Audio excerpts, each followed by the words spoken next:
Hey Amarillo, I'm Jason Boyett, and you're listening to Hey Amarillo, the interview podcast featuring some of the most interesting people and stories of Amarillo, Texas. As part of this podcast partnership with Brick and Elm Magazine, I want to give a podcast shout out to Avant Garden, Alliance Credit Union, and Joseph B. Peterson Edward Jones. Joseph is a former podcast guest. We just finished up our March-April issue of Brick and Elm. It's at the printer now. It should be available this weekend. In the meantime, go check out our new digital magazine e-reader, which is sleek and sophisticated and optimized for mobile. It's really cool. You can find a link to that at brickandelm.com. Today's guest is Meaghan Collier, and I've known Meaghan for several years. You may know her from her years as a local news personality on KAMR Local 4 News. She left TV news in 2020 to become the Communications and Marketing Manager for the Amarillo campus of the Texas Tech University Health Sciences Center. And so we talk about that transition a little, but another thing I really wanted to cover was her volunteer work. Meaghan was named the 2025 Volunteer of the Year at our recent Brickley Awards presentation, and she is involved in so many local nonprofit organizations and events. And so we discuss that. We talk about how she got into journalism in the first place and how a year as an educator in New Orleans transformed her life. Here's Meaghan Collier. Meaghan Collier, welcome to the Hey Amarillo podcast. Thanks for being here. Jason Boyett, what a monumental occasion that we find ourselves in, that I am on your podcast. What has happened? Have you gone through the entire gamut of people? There's no one else in Amarillo to talk to. You were last on the list. I assumed that is what had happened. It is funny, though, because we talked about the podcast for 2 years every week when you were at KMR. And I know you were listening to it, and it's funny to have you here. So I'm glad that you're here. Well, thank you for inviting me. I know you're not comfortable in this setting. I am a nervous wreck. I think I'm going to vomit, but I'll try not to cry, and I'll try not to throw up on your podcast. Okay, well, people have cried before on the podcast. No one has vomited during the show. Well, so buckle up. If you cry, that's probably okay. We'll see what happens with the other part. I want to start like I start with everybody, and that's to ask how you ended up in Amarillo. So what brought you to this area? Well, I grew up in Canyon. I lived in Canyon from the day I was born until I graduated from high school. My parents live in the same house now that they did when I grew up. Okay. Across from Wendy's, so which made for exciting times. On Friday night, we could go to the Varsity Theater, and then we would go to Wendy's, So that was a Friday night in Canyon, USA, in high school for me. So anyway, I graduated from high school and I went to OU, which was not the first place I wanted to go. I really wanted to go to Los Angeles. My dream was to leave Canyon and never return, to become famous, of course, because I equated, being famous with making money. And my mom and dad always said, you have to be able to take care of us. So, okay. And so, like a good parent. Right, exactly. Give you that pressure at the very beginning. Exactly. So, my entire life was, how am I going to take care of my parents? How am I going to make a difference? How am I going to be famous? It's so silly to say it, but it is. So I loved writing my senior year, and I really, really discovered my love of writing my senior year thanks to my English teacher, Mrs. Jiwa. And then I also became passionate about government, not necessarily politics, but government. I loved government. And so I thought, well, I think I want to go into politics. I want to go and be a poli-sci major or something like that. And then I started running for student government and all that business, in high school. And I just realized I really didn't like that part of it. But I did like writing. Okay. So my dream was to go to college and, become a journalist, to become the next Katie Couric, if we're being honest, right? And so I thought, well, I have to go to Los Angeles because that's where everything happens, is Los Angeles, right? So I got into USC as a double major in journalism and music. I was a French horn player. Wow, okay. I was quite good at French horn. I think secretly my parents always dreamt that I would be a music performance, go into music performance, but Anyway, French horn, not necessarily a path to fame and fortune, though. Thank you for acknowledging this. Right. I think this was like the unlock, right? Like I was like, how can I be famous playing the French horn? I can't name anyone who's famous. It's true. It's true. So anyway, I thought, okay, well, I'll just go to LA. And it turns out it's very expensive to go to Los Angeles. And I'll never forget, I went to like an in-person interview, and it was in Dallas because USC came and did like Texas interviews. And they were like, you're from a town with what size population? I remember they were like, this is going to be very difficult for you to acclimate to Los Angeles, right? And so I got in, I was really excited. And then it turns out it was just very expensive. It was not going to work. So my parents were like, we're not going to, like, you can't do it. And I said, fine, I'm just going to go to Oklahoma. Oklahoma, like, basically paid me to go to college there. I played in the band, and I was like, fine, whatever. I'll just go to OU. And turns out my dad had always dreamt that I would go to OU. He was a huge Sooner fan growing up as a little boy. So I went to OU. I had the best experience. It literally changed my life. I majored in journalism at OU. And I really sort of found my person, I found who I was a little bit at OU. And so I graduated from Oklahoma in 2005. And when you are going into news, broadcast journalism particularly, you have to get into the industry very immediately, right? Right. I think there's a couple of reasons, honestly. Number one, you start out so green, right? Like you have a very small set of skills, right? And so that, and then number two, you make so little money starting out, And I think that everybody knows that you just have to kind of go in before you have any context of what the world actually looks like, right? So anyway, I was so fortunate that I got my first job at KAMR back here in Amarillo. And I was right out of college, right? Right out of college. Yeah. I mean, I'll never forget, like, Tom Wolfley, he works in sales now, but I'll never forget one of my very first, it was we called it a newsroom shot, right? So it's where you're sitting in the newsroom and you have a story that runs, and then they toss to you and you do a live tag. Yeah. And I was sitting on this stool, and I had no idea what I was doing. And Tom Wolfley, who was the assignments editor at the time, ran up, put an IFB in my ear because I had no idea what was happening. And he was like sticking this IFB in my ear, and he's like, go. And then I did this tag. And I mean, I was so green, and I had no concept of what I was doing, but I was so lucky to be able to follow my dream, and do it here at home. So I worked here for a couple of years. And another thing about being in the broadcast journalism business is you work for 2 years. You generally get on a 2-year contract or less. And then you try to make a jump to the next market. Yeah, which is usually a bigger market. Mm-hmm. Yes. So the goal is to kind of, there are some exceptions. Some people like to stay for a long time, and that's totally great. But you want to go, generally, you kind of want to make a 40, 50 market jump, to your second market. So I got a job in Colorado Springs, and so that was a pretty big jump. And what was really cool about Colorado Springs was it was really close to Denver. So you got a lot of big city energy too, but you're still in a smaller market. And so I loved Colorado Springs, and it snowed a lot there. And I'll never forget, on May the 13th, there was like a terrible snowstorm. And I was like, I'm not doing this anymore. It's so cold here, I have to get out of Colorado Springs. So I thought about, what could I do? What do I want to do next? What do I want to stay in media? And this was 2007 to 2009. And so that was during sort of the recession, right? Yeah.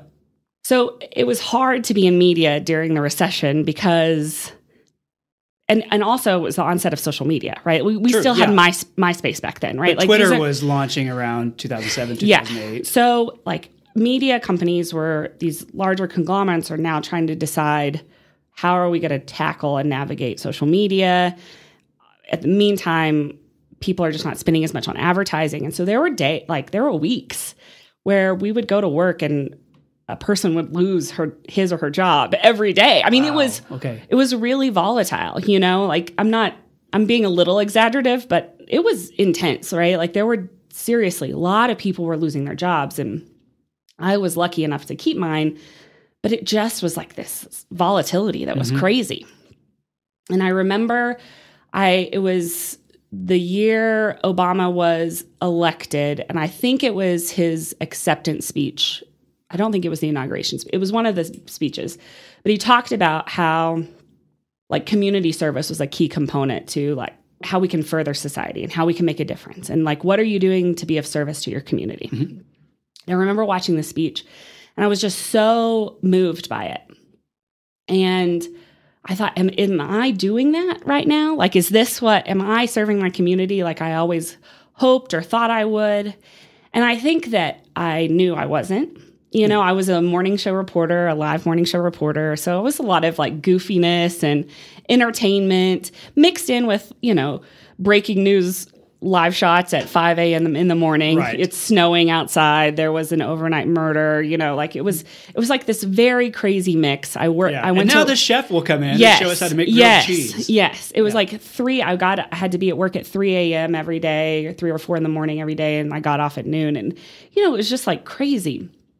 And so I heard this, and I'd always wanted to do something out of college called Teach for America. Mm-hmm. But as I mentioned, you are encouraged to just go straight into the media business. Like there's no dilly-dally. And so I thought, I wonder if Teach for America would accept me now, you know? So I thought, I'm going to apply. So I applied and I was accepted. Were you about, what, 25 or so? So this would have been in 2009. So I don't know how old I was. But yeah, I think it was like 25-ish. Yeah. So most of the people in Teach for America come straight out of college, and then they get placed. So basically it's non-education majors, and they agree to do a 2-year commitment in like an urban school district or a rural school district where there's just not enough educators. Okay. And so anyway, I got in, and they said, they gave, you know, you ranked the 3 places you would want to go. And I can't remember, I think I said Denver, Oklahoma City, or Dallas.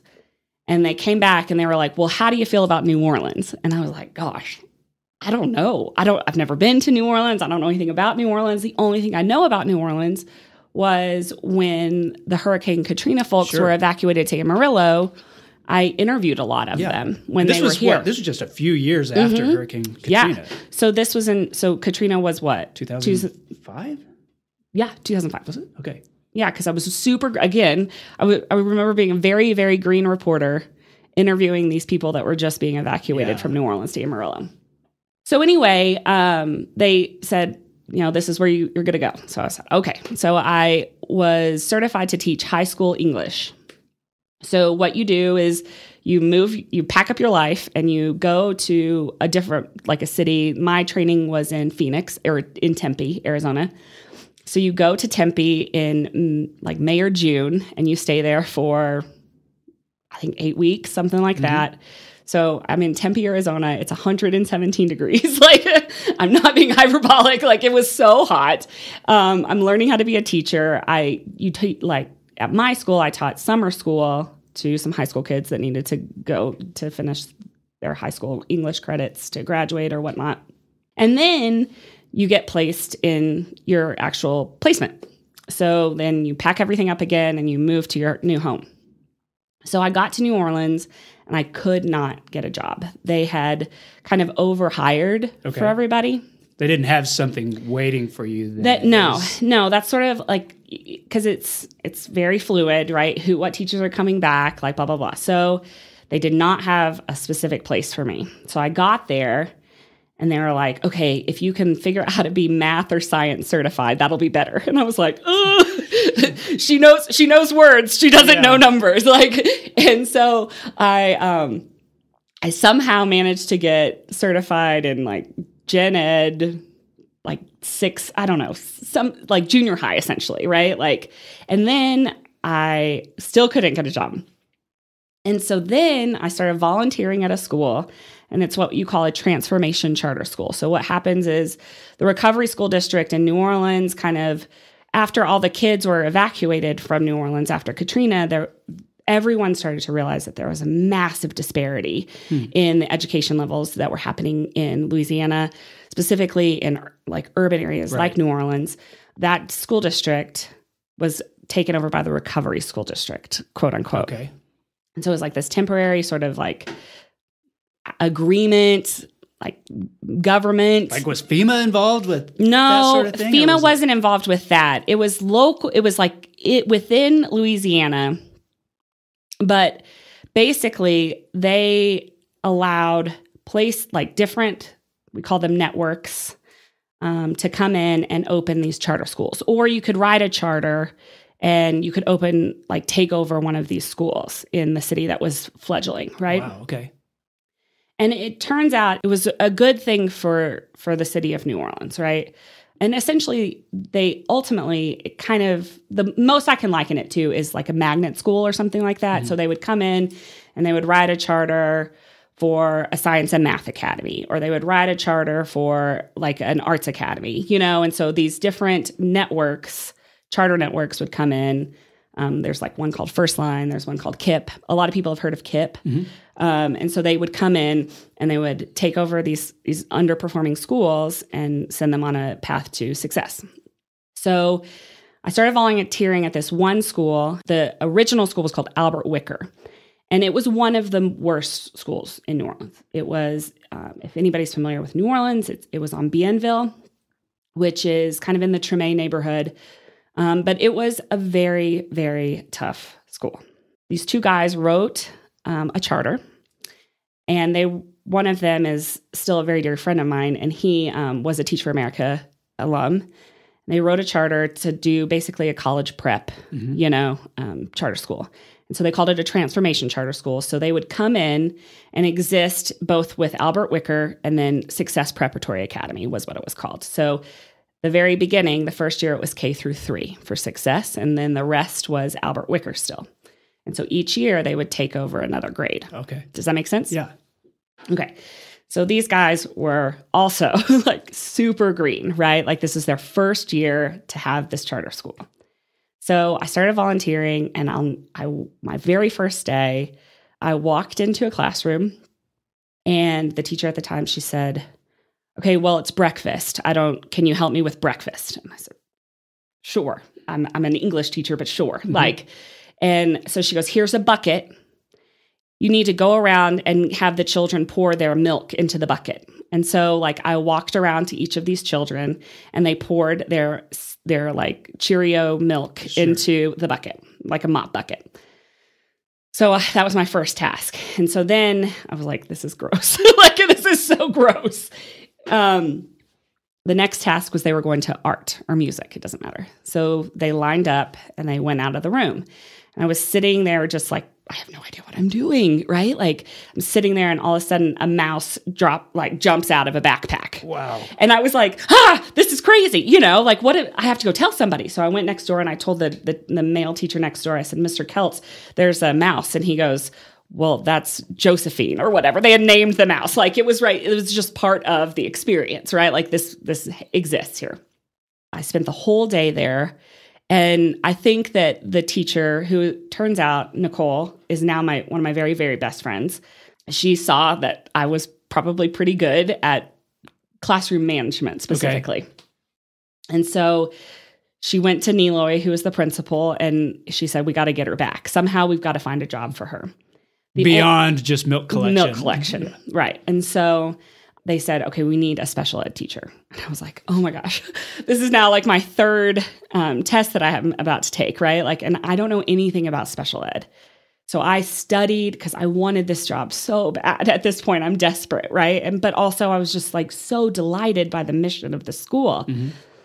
And so I took the special ed test and I passed it. I studied so hard and I passed it. And so I was certified to teach SPED. Now, during Teach for America, you do the training in the summer, and then you go through a teaching class essentially the entire time. So you are put into a cohort of teachers who are teaching special ed in that region, and then you go and you take weekly classes, and so it's like a continuing education situation. So I got the job. I started with a very small caseload of, I think there were 3 kids. They had some pretty severe learning disabilities, I would say. And, obviously during that time, these are kids that were born sort of during the Katrina, so we don't know what their experience has been, right? Like it's just so varied. And so I started learning a lot about interventions and push-in and, pull out and reading interventions and, all these things that you can do to help a kid succeed, which I had never understood because I was I grew up fairly comfortably, I guess. Like we didn't have any money, but my parents thought education was critically important when I was growing up. And so I was very high performing. And so I never really struggled to learn to read, or I never struggled to learn, or studying was just sort of innate. But I started to see like how lucky we, like, oh my God, to have access to books. As I taught, I had the special ed caseload. I was pushing in a lot to Nicole's third grade class.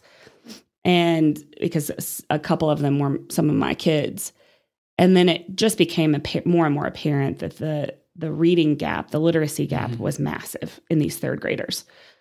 And so they just decided to put me exclusively into the third grade class to teach ELA, to basically do reading intervention with these kids because they were so far behind. And I never knew teachers out there are going to laugh, but I never knew what guided reading was because I didn't know what that, we did. Do you remember, what was that thing when we were growing up where you read the little books, accelerated reader? Yeah. Do you remember accelerated reader? I knew that, right? But I didn't know anything like how the teaching happened. Do you know what I'm saying? So I started doing guided reading with these kids, and I'll never forget one of my little guys, he couldn't get past, I was like, okay, so let's talk about our alphabet. He couldn't get past C. This is a third grader. He was like A, B, C. Like he knew that, but I don't know what comes next. And it was honest and authentic, and it was heartbreaking, And to watch them, Jason, it was so interesting to watch them try to cut with scissors. They don't know how to hold a scissors, it was so stark, the difference, the gap. How long did this period last? How long were you there? So I taught there for a year. Okay. And this is one of my life's biggest regrets. But also, I don't know. I have a lot of difficulty reconciling my time in New Orleans, to be totally honest with you. But I don't think I was a very good teacher at the time. I think if I could go back and do it again, I think I would be quite good. Yeah. I think at the time it was so overwhelming and you have no idea, it's insane what these kids are faced with. But you also have to ensure that they go to school every day and they still get their homework done and they still do their assignments. And we have to make sure that kids are held to high standards, even if they have challenges at home, right? I think that's one of the reasons that the school districts in New Orleans or in urban areas like that do suffer so much. We make exceptions for them, or you know what I'm saying? So anyway, after a year, my dad was diagnosed with cancer back here in Amarillo. And so I came back, it was right at the end of the year, he was having his very first surgery. So this was in 2010.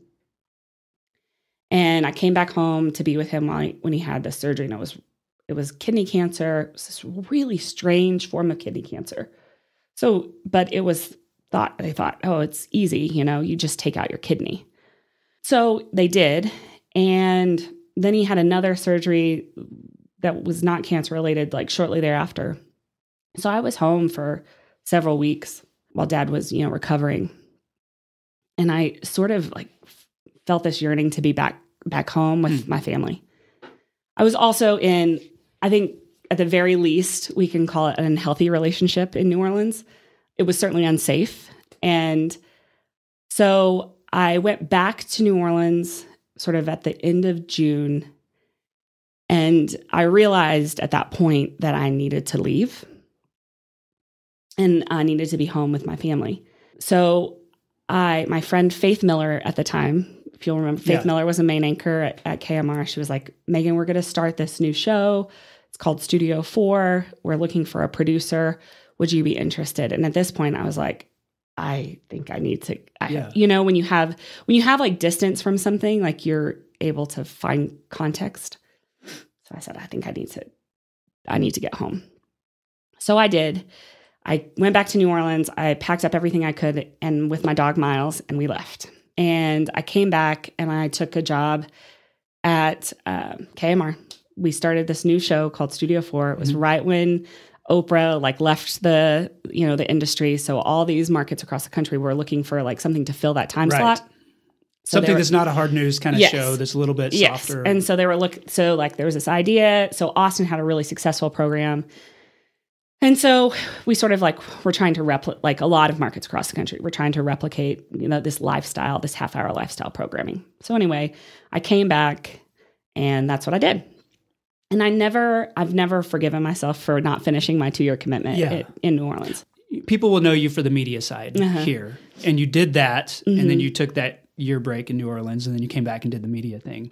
And when I've talked to you about New Orleans, you speak with such passion about it, that was a defining moment for you. And I wonder, fully understand the needing to get out, your dad needing you here, nobody questions that. But I wonder, when you look back on that and you think, maybe you've got regrets about it, but it was transformative for you. It changed my life. Yeah. And so how do you think about it now? I look at it as the most important thing I've ever done. It was the hardest thing I've ever done. And it was probably the thing that I was worst at, but it was the thing I loved more than anything, When I went back and I saw the kids graduate from junior high school to go to high school, it was unreal, to see how far that they had come, that they were still in school. And then, when Nicole would send me pictures of them graduating from high school, and not all of them, went off to college. Yeah. And, they all have gone on to live lives that they've chosen, and it doesn't look exactly like, college, it doesn't look like college for everyone. But to see them turn into adults who it's really special, Yeah. And I had one group of kids, that I loved so much, but I have promised myself that because I left early, I would do everything I could to advocate for literacy, advocate for early childhood education, advocate for kids with special needs. And then I also, when I came back, when I was working nights at the TV station, I would substitute teach in the mornings. Yeah. Just because I thought it was important to keep my skills, And that was a really, really rewarding experience too, just to continue to stay in the classroom and see what education looks like. And it's just so important. And I will also say that early childhood education is so transformative for kids. And I think that we always think about high school education being such an impactful time. But if kids are not getting access to books and to, reading strategies when they're 3, 4, and 5, they're already so far behind. Right. They're never going to, it's very difficult to catch up. And so to really close the education gap, we have to encourage really robust early childhood education programs in our communities. And that's one thing that was intriguing to me about your story, because people will know you because you were on TV for a long time. They see you in the community, but you've also got this passion that's related to childhood education and books. And that plays out in your volunteering for organizations like Storybridge. People will have seen you in a volunteer capacity at so many different nonprofit events and fundraisers and all those kinds of things. We gave you the Brickley Award for Volunteer of the Year because you are just so involved in so many different things that are not your job, and we can talk about your job in a minute, but is that part when you look back at New Orleans and how it transformed your life? And then you go through a year like the last couple of years where you're emceeing, a dozen events and you're on so many boards. Is that one of the ways that it transformed you? Yes. You're all right, I have to do these things. I can do my 9-to-5 job, but I've got to do all this other stuff. Well, it's so fulfilling. And it really does. It helps me to reconcile my early departure from Teach for America, if I'm being totally honest. You're trying to make up what you feel regret for. Yes. Yeah, honestly. But also I think I just think it's so important. I think we have really brilliant organizations in this town, nonprofit organizations in this town that are really changing kids' lives. And so if I can be even an ounce of impact or influence on those organizations, then I feel like that's my duty, right? Like that's all of our duty, right? I don't have kids, but I know the future of this community, and having a strong community lies in a strong education system in our communities, whether that's in, small rural Texas, or if it's in cities like Amarillo and larger cities like Lubbock or Canyon or whatever, I will say, I was on a board once, and one of the people said, "Why are you so involved in this organization? You don't have kids." And I was like, "Well, thanks for reminding me." But Thanks, Mom. Yeah. I think it's so important for our community to thrive. So there's a generational problem that a lot of nonprofits have, and that a lot of their funding, a lot of their volunteer base is aging. It's aging. Because we have had such a strong cohort of people funding the arts, funding nonprofits. Thank goodness. Yes. I mean, for years and years. Yeah. From the Harringtons to the Bivens, all of that stuff. You're of a generation that's a lot younger. And I know that you are like taking intentional steps to get your friends and your colleagues and people our age involved in some of these things. And I wonder if that's something that like is strategic for you. You think we need a lot of people who have that younger vision, younger energy. We can't just rely on the older donors anymore. Well, I think there are a couple of things about that. So number one is I'm tired. No, I'm just kidding.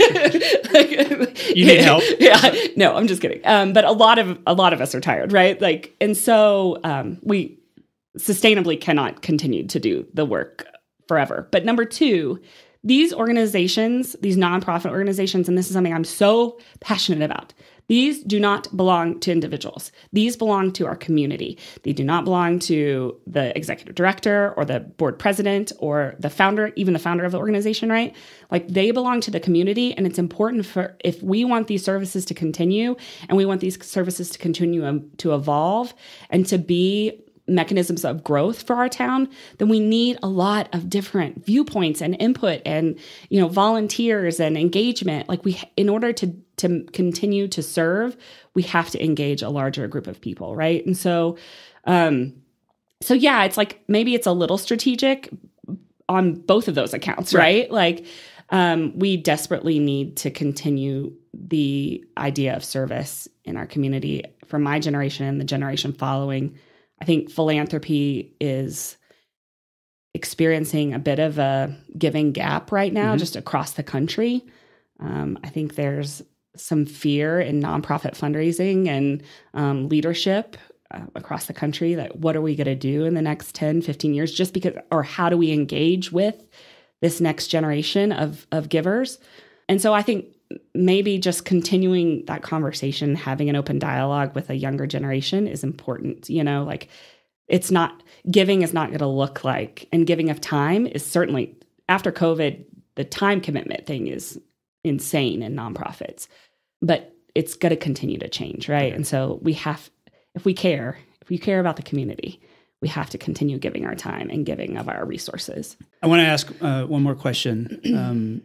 And there's a lot that we haven't talked about. I mean, I talk too much, Jason. Well, I mean, you made a switch in 2020 from Studio 4, KAMR Media to a communications position with Texas Tech Health Sciences Center. And a lot of people were making career changes during that period. Yeah.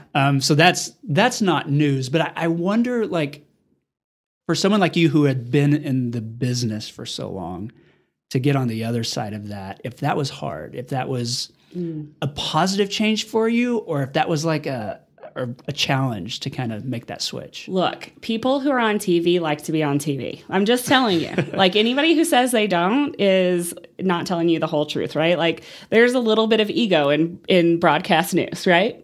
I think it's interesting to be in a profession where there's a lot of people that will like see your daily work every day. Right. Right? You're visible. Your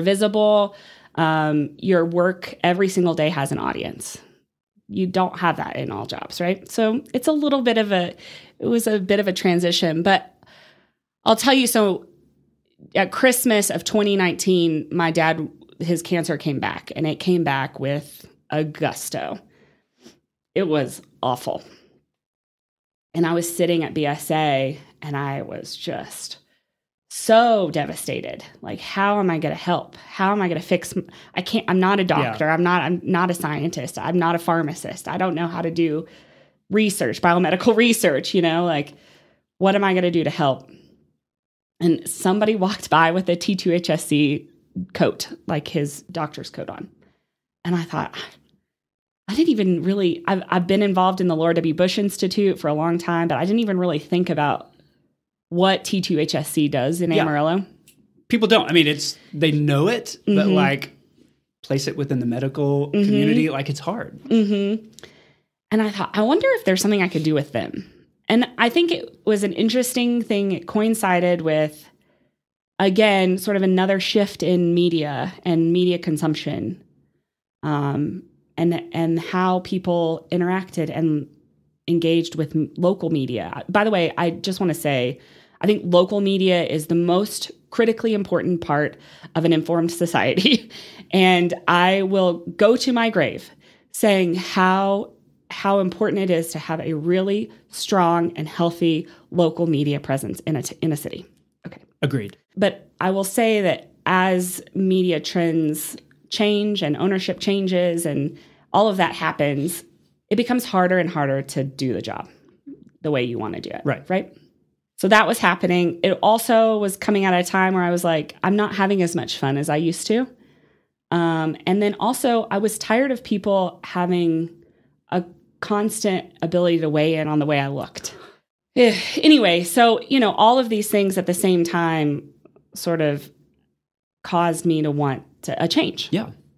So I had an interview at HSC, and I took the job, and I left, and it was hard.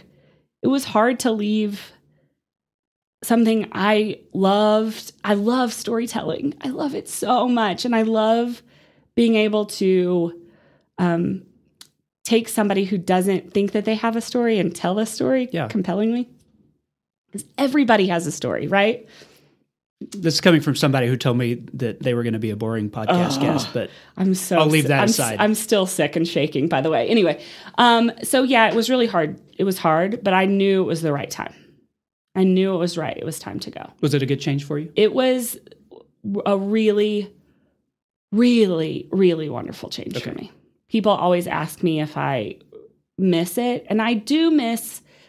The other thing about news is you come in at 1:30 in the afternoon, you turn a story for the 5 o'clock, you have a schedule and you get to do something from start to the end at every single day. Yeah, you finish a lot of projects. Yeah, and so I liked that. And I do sometimes miss that. I'll be honest. I miss that sometimes. I miss video storytelling. I love to edit video. It's my favorite thing. But, sometimes I get little pieces of that, little glimmers of that in my other. I found other ways in my life to kind of satiate that need. Okay. So last question I want to ask to wrap up this section. You have encountered the people of Amarillo in a variety of different ways. As a journalist reporting on them, as a volunteer with nonprofits, asking them for money, or serving them at Health Sciences Center, where you're communicating all the stuff that's happening there. Like your immersion in Amarillo has taken a lot of different tracks. And I wonder what you've learned about the people of this area, working with them in so many different ways. And maybe not just Amarillo. I mean, you grew up in Canyon. So we can talk about the Panhandle people. I think that people here are inherently, I think they're good, right? I think that people do have a strong sense of community. I think they want to support their own. Mm-hmm. I think that that's very valuable. I think there's also opportunities within that mindset. I think that pretty much in general, people are willing to help here. And that's nice. It's nice to have connections. It's nice to be in a place where you do know so many people, where you can go to the same restaurant and you have those friendships with the bartenders or the people that are sitting at the table next to you, or that you maybe grew up. For example, I love to go to 2606 because I dated Chad and Marcus was my sister's first boyfriend. Okay. You know, like those sorts of things are. That's a very Amarillo sort of. It's an Amarillo. thing. It's like an anecdote, but it's true, right? Yeah. And it happens over and over again, and that's both enchanting. It's a lot, you know, but it's also really nice. So I like that part of the people of Amarillo, that we all are very interconnected, and that. For the most part, I think that people want good for one another. I will say that I think that people have different ways that they want to achieve that good. Yeah. Does that make sense? I'm reading between the lines that there is a strength in the connectedness we have and in our self-sufficiency. But that self-sufficiency can sometimes be limiting because we're only listening to the voices that are just like our voices. There's a closed off nature toward outside influence, and sometimes that outside influence can be good. Like sometimes there's a rigidity that we get that needs to be loosened up some. Is that accurate for me to hear in what you're saying? Yes, that's exactly right. That's exactly right. Right? Like, I get it, right? I get it. But I also think there's room to embrace, to engage, to grow. This episode of Hey Amarillo is supported by Lazy Boy Home Furnishings here in Amarillo. And you know Lazy Boy as a national brand, of course. But its Amarillo store is independently owned and operated by the Hawkins family. They live here in the area. And here's the thing. They offer a whole lot more than just Lazy Boy recliners. Amarillo's locally owned Lazy Boy Home Furnishings has a ton of products in stock, ready to take home or deliver today. So go to 3636 Soncy to see their showroom. Visit the Lazy Boy of Amarillo showroom today at 3636 Soncy. Okay, I'm back with Meaghan Collier. Meaghan, this is the part of the show I call 8 Straight. I'm so excited. I've never been so thrilled. Good. You know 8 Straight. It's sponsored every week by Panhandle Plains Historical Museum and Canyon.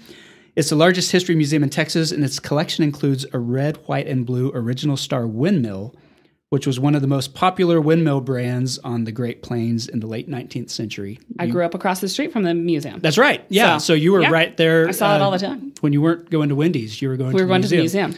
The restored windmill at the museum is 10 feet in diameter. They sold windmills up to 26 feet in diameter, that brand. You could have bought one for $90 in 1887. Really? Yeah. What a bargain. Yeah. I love a bargain. Well, $1887, maybe a little bit different. But you can see that at the museum or learn more at panhandleplains.org. Okay, when you think of this area 10 years from now, what do you hope for? Okay, this is controversial, but I honestly hope in 10 years we have a new Civic Center-esque facility. I do a lot of events in the Civic Center, and the city has done its best to maintain it. We have to fix that. I feel very, very strongly about that. And not just for concerts. Like, no. This is like, for example, yes. Like, I've been to events where the Grand Plaza flooded, or, you know, during Christmas Roundup this year, we're putting buckets everywhere because the ceiling is flooding. You know, where it's time. Also, like, I would love to go see Bonnie Raitt in an acoustically better venue than the auditorium. Yeah.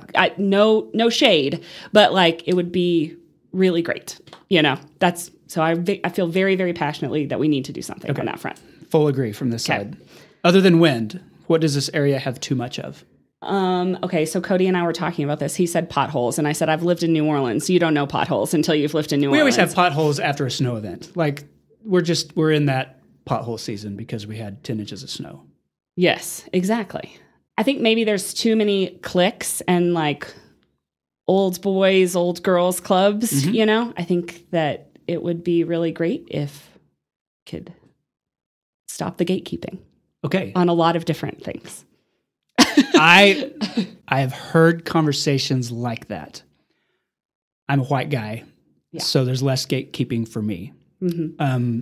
But I have heard people say that enough that I agree that it probably is a problem that we don't recognize enough. And that may be part of the problem why certain generations are not getting as involved in nonprofits or giving of their time or giving of their money because there seems to be sometimes some barriers in the way. And I don't say that to be snarky or anything, but I do think there is opportunity to open boundaries. Yeah. That happens in small towns. Mm-hmm. And Amarillo is a big town with the personality of a small town. Mm-hmm. And so that's not surprising to me. Yeah. Yeah. What does this area not have enough of? Well, I'm a vegetarian. I grew up a vegetarian. I know I used to not be able to say I was a vegetarian on TV. But that's some gatekeeping. I know, right? I think there's not enough vegetarian restaurants. However, that is a personal thing, and I don't think it impacts that many people, so I will not say that. I do think that we do not have enough, in particular, mental health care providers.